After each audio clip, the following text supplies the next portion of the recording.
Hello class 6. Today we will read chapter number 3, Fair Play. This is very nice story. So watch this video, listen it carefully and read it from your book. Let's start. Jumman Sheikh and Algu Chowdhury were good friends. So strong was their bond of friendship that when either of them went away from the village, the other looked after his family. Both were greatly respected in the village. Jumman had an old aunt who had some property. This she transferred to him on the understanding that she would stay with him and he would look after her. The arrangement worked well for a couple of years. Then the situation changed. Jumman and his family were tired of the old relative.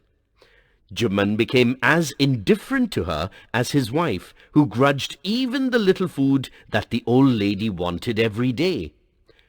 She swallowed these insults along with her food for a few months.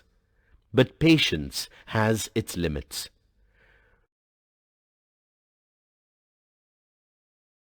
My son, it is now obvious that I am not wanted in your house. Kindly give me a monthly allowance so that I can set up a separate kitchen. My wife knows best how to run the house. Be patient, said Jumman shamelessly. This made his aunt very angry, and she decided to take her case to the village panchayat. For many days, the old lady was seen talking to the villagers, explaining her case and seeking their support. Some sympathized with her, others laughed at her, and a few others advised her to make it up with her nephew and his wife. At last she came to Algu Chowdhury and spoke to him.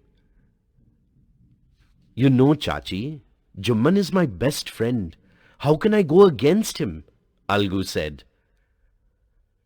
But is it right, my son, to keep mum and not say what you consider just and fair? Pleaded the old lady.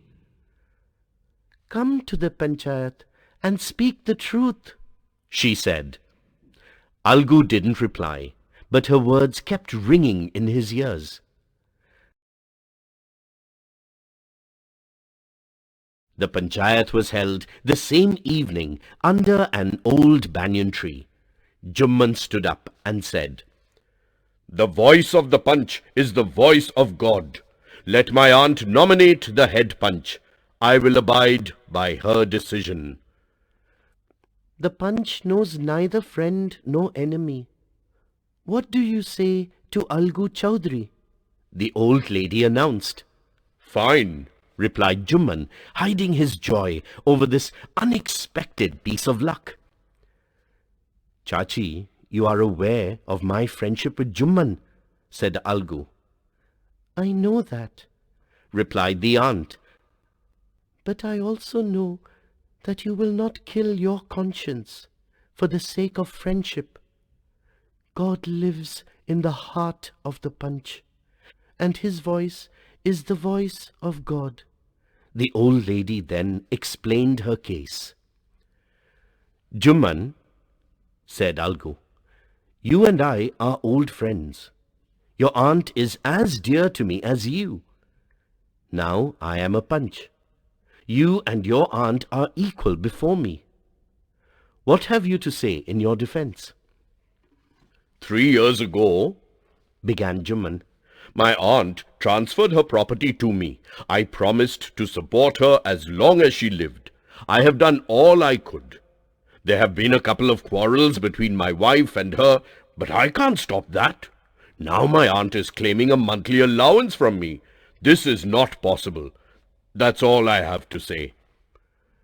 Jumman was cross-examined by Algu and others. Then Algu announced, We have gone into the matter carefully.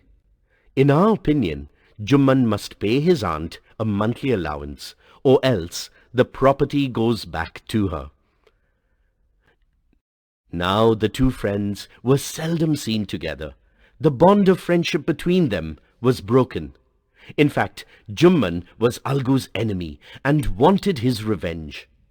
Days passed, and as ill luck would have it, Algu Chowdhury found himself in a tight spot.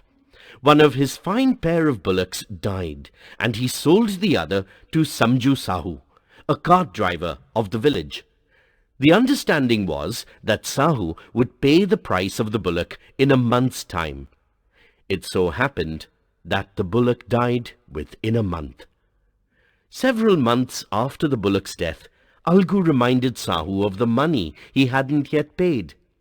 Sahu got very annoyed. "I can't pay you a penny for the wretched beast you sold me.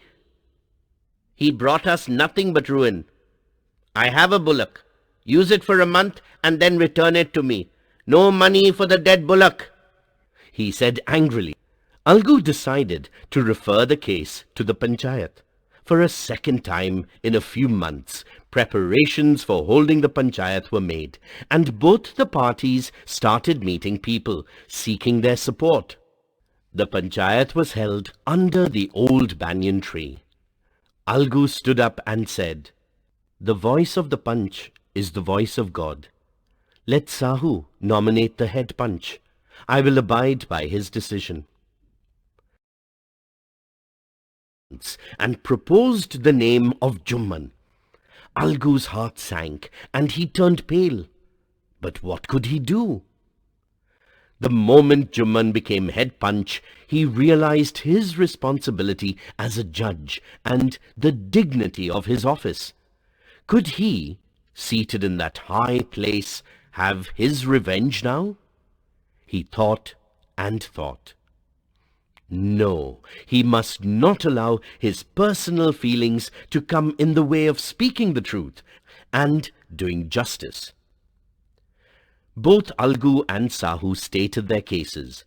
They were cross-examined, and the case was considered. Then Jumman stood up and announced, "It is our opinion that Sahu should pay Algu the price of the bullock. When Sahu bought the bullock, it suffered from no disability or disease. The death of the bullock was unfortunate, but Algu cannot be blamed for it." Algu could not contain his feelings. He stood up and said loudly, over and over again, "Victory to the panchayat! This is justice! God lives in the voice of the Panch!" Soon after, Jumman came to Algu, embraced him, and said, "Since the last panchayat, I had become your enemy. Today I realized what it meant to be a Panch, and a Panch has no friend or enemy. He knows only justice. Let no one deviate from the path of justice and truth for friendship or enmity." Algu embraced his friend and wept. His tears washed away all the dirt of misunderstanding between them.